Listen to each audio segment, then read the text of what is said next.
Roti. Saya pun telur. Nah, ini di Indonesia nggak ada Bu. Nanti kalau kurang balik lagi ke sini ya. Ini Bisa kau lah. apa sih? Seven days. Seven Kalau di days. Indonesia adanya 5 days. Roti apa? Ini coklat. Seven days kan? 7 days. Udah. Terima kasih. Croissant. Ini ya. 7 days. Beda-beda udah. Nanti sama Umi dimakan aja kan ini. Oke. Makasih Umi. Bagi 2 ya.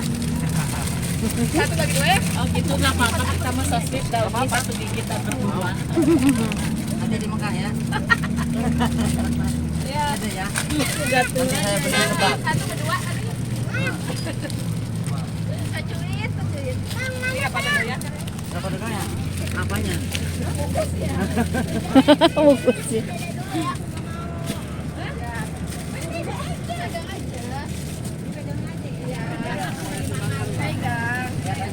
Pegang aja dulu. Croissant. Croissant 7 days. Siap teteh.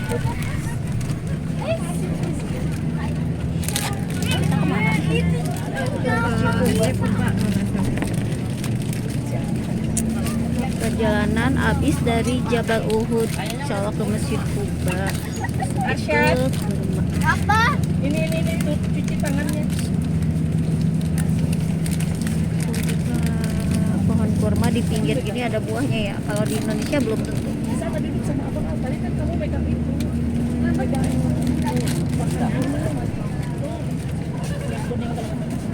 Kurang. Oleh al.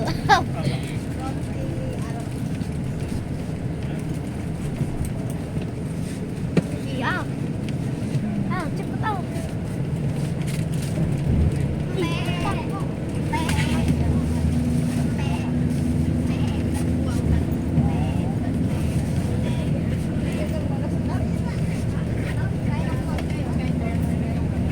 Sponsor.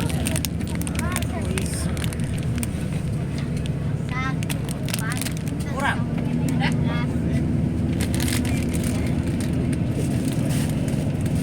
Ini udah di jam 8.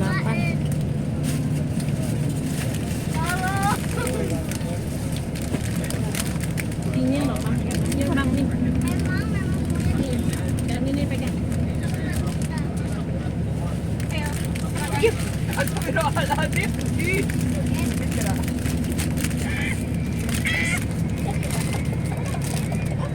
Bukan salah aku. Keblok saya.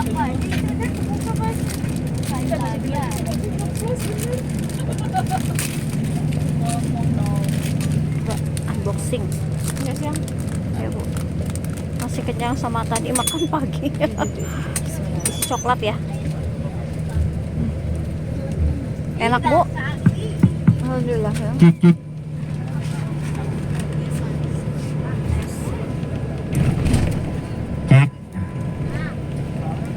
Masih semangat Bapak Ibu? Semangat. Kirain tidur. Soalnya udah pakai kacamata hitam ini. Biasanya kalau udah pakai kacamata hitam ini udah beraksi ini. Kamuflase.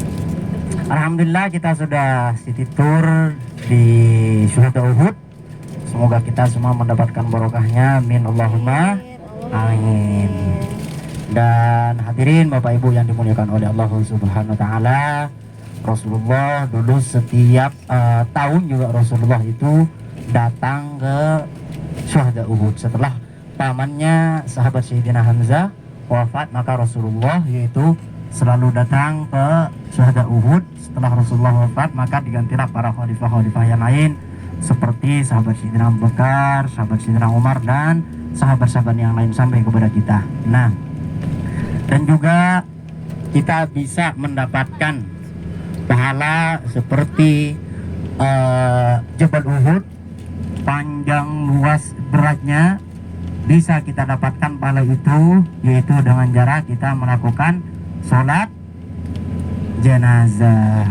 Makanya setiap habis sholat fardu biasanya ada sholat jenazah. Nah, kita juga ikut sholat agar kita mendapatkan pahala seperti Jabal Uhud, gunung yang dicintai oleh Rasulullah, dan juga gunung tersebut adalah gunung yang cinta kepada Rasulullah. Dan nanti gunung tersebut nanti akan dikembalikan lagi oleh Allah Subhanahu wa taala ke surganya Allah. Semoga nanti bisa bertemu kembali di surganya Allah. Amin Allahumma amin. Nah, hadirin Bapak Ibu, alhamdulillah ini kita sudah sampai di Masjid Kiblatain. Ini di depan kita ya. Tapi kita akan melewati saja, kita nggak berhenti.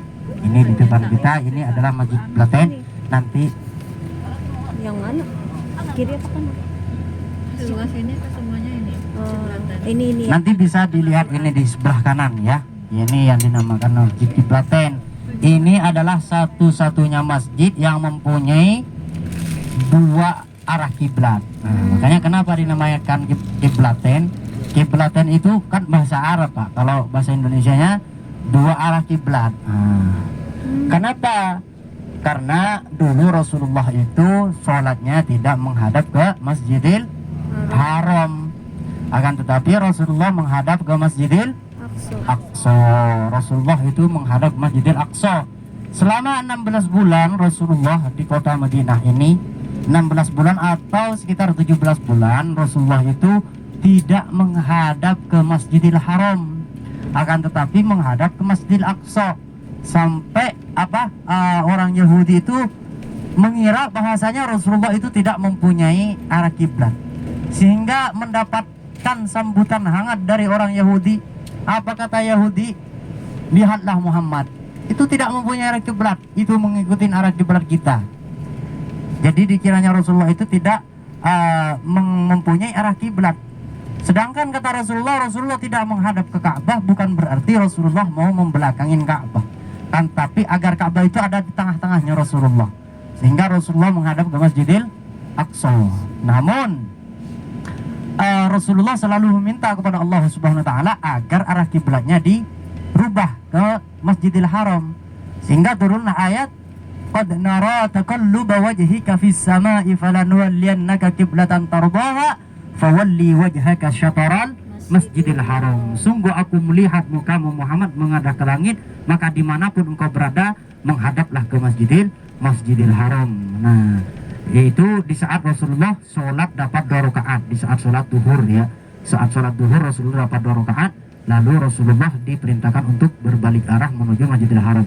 Nah, ini di sebelah kiri Bapak Ibu, ini adalah Masjid Sab'ah, atau ini dalam perbaikan, karena sekarang juga banyak perbaikan, meskipun di Masjid Kuba sekarang sudah dalam perbaikan semua. Ini Masjid 7 atau Masjid Sab'ah, atau yang dinamakan di sini ini adalah Perang Khandaq atau Perang Parit, Perang Ahzab atau Perang Ahzab. Makanya di dalam Al-Quran kan juga ada namanya surat Al-Ahzab, karena dalam Al-Quran itu ada menceritakan ada 3 Pak: tauhid, ibadah, sejarah. Nah, jadi ini pernah terjadi peperangan di sini, yaitu yang dinamakan Perang Parit. Sehingga waktu itu Rasulullah bermusyawarah bersama sahabat Salman Al-Farisi. Ini idenya sahabat Salman Al-Farisi menggali parit ini. Kata Salman Al-Farisi, dulu ya Rasulullah, di saat di negeriku yaitu ada serangan mendadak, maka menggali parit. Nah, sehingga Rasulullah yaitu mengikuti apa kata sahabat Salman Al-Farisi, karena musuh itu tidak akan mungkin musuh itu datang dari belakang, karena di belakang masjid tadi itu ada gunung besar namanya Gunung Al-Fat. Nah, dan sedangkan tidak mungkin datang dari arah sana, pasti tetap datangnya dari arah depan. Sehingga Rasulullah itu menggali parit bersama sahabat di lampu merah itu, Pak. Berapa panjangnya parit yang digali oleh Rasulullah? Yaitu 12 kilo. Bayangkan, 12 kilo. Jadi di situ siapa yang menggali parit? Sahabat bersama juga Rasulullah. Bukan karena Rasulullah ini adalah nabi, adalah utusan sehingga tinggal nyuruh kepada para sahabat, tidak.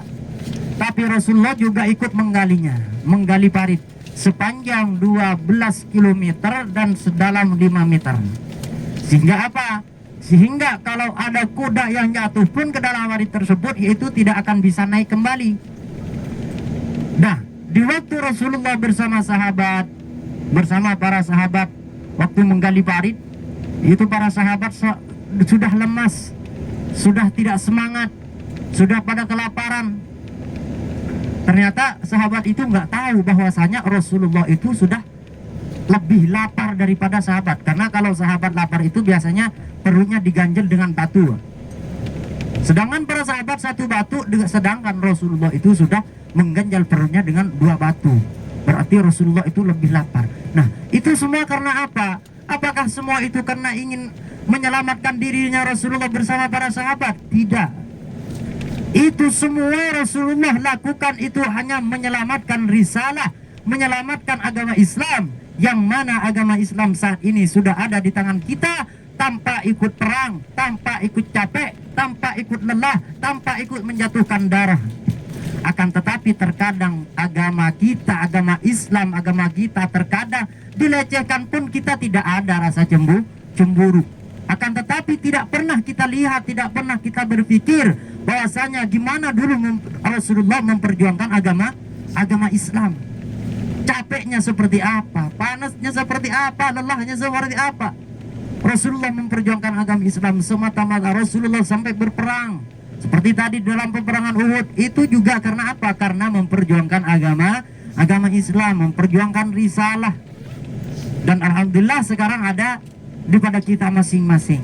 Nah, jadi Rasulullah dulu menyebarkan agama Islam di kota Mekah selama 13 tahun. Di kota Mekah Rasulullah menyebarkan agama Islam. Rasulullah itu tidaklah banyak orang yang beriman kepada Rasulullah, tidak banyak orang yang berpercaya, akan tetapi kurang lebih 300 orang. Sehingga Rasulullah minta kepada Allah Subhanahu wa taala agar dipindahkan ke tempat yang baik, yang bagus. Sehingga Rasulullah memberikan tempat di kota Madinah ini. Makanya Madinah ini dinamakan Ziyadatul Iman, tambahnya iman. Karena apa? Karena di kota Madinah inilah orang yang banyak beriman kepada Rasulullah. Setelah Rasulullah berangkat hijrah dari kota Mekah menuju kota Madinah, Rasulullah ini disambut Pak di kota Madinah ini. Sekalipun orang-orang kota Madinah ini nggak tahu awalnya kepada Rasulullah, tapi Rasulullah sampai ke kota Madinah ini disambut oleh sahabat Ansor,